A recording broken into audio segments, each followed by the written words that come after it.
Hello and welcome back to Jack's Jam. Today we'll be talking about Spurs and their bad start. So currently they've had a win away to Newcastle, a 2-0 win. Like maybe it was 0-0 until the red card for Shelvey. It's a difficult place to go to first game, but they won the game in the end. They lost at home to Chelsea, possibly quite unlucky to do so. They drew at home to Burnley. Again, could have seen out the game. Might have been a complete different story to what people are saying about Spurs' start right now if they'd, seen the game through. So obviously it's been 4 points out of possible 9. Possibly looking at the fixture start of the season, you'd hope for 7 at least, sort of thing. But maybe that's just me being quite expectant. Anyway, so I think it's quite clear that most fans will see it as the problem being at Wembley. It's quite obvious. Maybe they lost a big game at home to Chelsea. After Chelsea lost at home to Burnley, who Spurs dropped points at 2 weeks after that. Then that would mean Chelsea would have already been 6 points behind Spurs, and possibly that would have been quite difficult to get throughout the season for Chelsea to make them points up. So obviously that would have been good if they had won it. But obviously they lost the game. Obviously home to Chelsea, it's a difficult game. Obviously at Wembley, being a new home ground for the league, could have swung either way, but obviously they lost the game. They could have won. Harry Kane hit the post. They had a lot of chances. I think there was a lot of scrambles in the game. I was actually in Spain when I was watching it. Just thought I'd mention that as well. So obviously, but then again, obviously, people will look at that as Wembley's sort of, their big problem being at Wembley. Obviously, I'm to Burnley. They drew 1-0. They should always be looking at winning the game. Burnley are down there, or you'd consider them as bottom half. Spurs should be beating them at home. But then again, you do look at teams always do drop points at home. Like Man United dropped a lot of points at home last year. Obviously, that cost them a lot. But obviously, Spurs, they didn't drop as many last season at home, but they did obviously the week just gone, sort of thing, when they drew 1-0. So obviously, teams always do drop at home points at most. But I do think that with it being so early in the season, there's been a lot of doubt and pressure put in Spurs from the fans and everyone's mind because they dropped their points so early on in the season. So maybe if it was later on in the season, if they beat Burnley, I feel as though if they held out a 1-0 win against Burnley or possibly got more like they could have done, then it could have been a completely different story. No one's really especially pressuring and talking about how Spurs are going to have problems at Wembley, maybe. I don't know, I might be wrong, but that's just how I might see it, maybe. So obviously, in terms of signings, obviously it was worrying personally as a Spurs fan at the start of the season because at the start of the transfer window, because there was all big talk about not signing anyone. So they brought in, starting from the back to front, from goalies up to strikers. They started with Paulo Gazzaniga, obviously former Gil, he looked very good at Gil's, and Esentalo brought him in from Valencia or something. And so he signed for Southampton, a young goalie.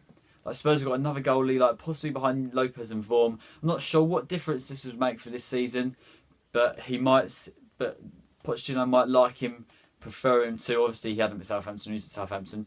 He might prefer him ahead of Vorm to sit on the bench. Maybe he might play some cup games. Vorm might play some cup games. I don't think Lloris will play as many cup games against lower teams, so it's another option. Maybe Lopez.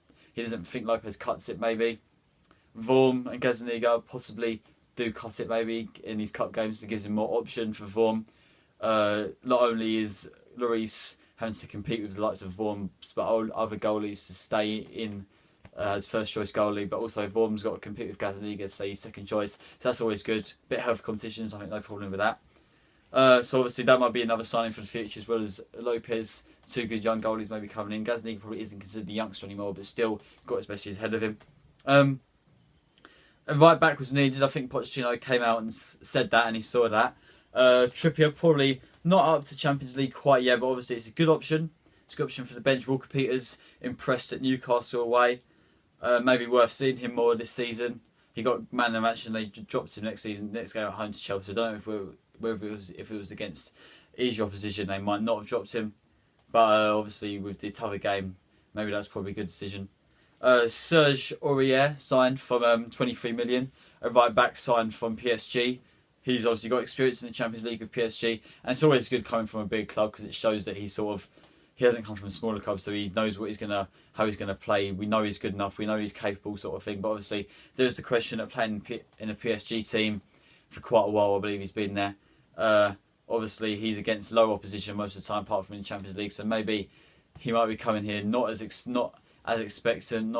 He might find himself in a bit more difficult situation than maybe if he came from a club that would be playing in a tougher league. But you never know. Obviously, he's playing in the Champions League. He never really seems to be caught out. So hopefully, and that's a good signing, I think, because they needed the right back. So obviously, that's quite good in terms of Spurs defensively, possibly, as well as maybe going forward. Obviously, the other one, the deadline day transfer was Llorente, I believe, just signed for about 10 to 12 million, just over 10 million. Better option than Janssen on the bench. He'll score more goals. He's more reliable for playing a good game than Janssen. I think if you're losing a game or they need to score a goal, Spurs, and you got Kane up front, I think Llorente will definitely be a better option than Janssen. Starting games, lower games when Kane could do with a rest, Llorente will be a better option than Janssen. Again, he holds the ball up well. He's better in the air. He'll bring players in a bit more. Obviously, he'll do better than Janssen. I think that goes without saying because Janssen had the best seasons last year. Defensively, Sanchez and Foyth, they signed a 21 and 19-year-old respectively. So possibly signed for the years ahead. But then again, Sanchez coming for 42 million from Ajax, who played in the Europa League final last year against Manchester United. Obviously, who might be wanting to break into the first team a lot more than Foyth might be, maybe than Pochettino would have done if he signed an average 21-year-old.